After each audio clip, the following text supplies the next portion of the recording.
সোনাতলায় স্বদেশ Islami life insurance কোম্পানির শাখা অফিস উদ্বোধন।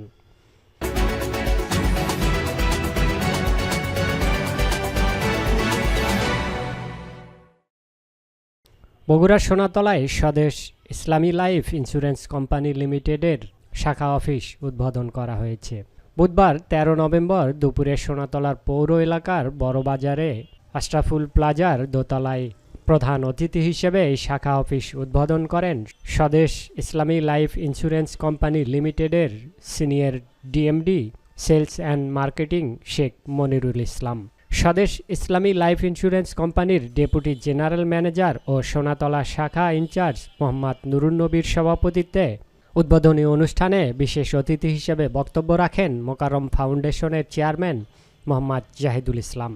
স্বদেশ Islami life insurance company Bogura সাংগঠনিক অফিসের জেনারেল ম্যানেজার মোহাম্মদ শহীদুল ইসলাম। এ সময় উপস্থিত ছিলেন অবসরপ্রাপ্ত সেনা সদস্য রফিকুল ইসলাম রফিক, মা ডিজিটাল ক্লিনিকের চেয়ারম্যান আব্দুর রহিম, ব্যবস্থাপনা পরিচালক এস.এম. গোলাম মুক্তাদির, পরিচালক জাহিদুল ইসলাম ও Swadesh Islami life insurance company Sonatala branch manager Nusrat Jahan Mim. Bogura বার্তা ডেস্ক রিপোর্ট।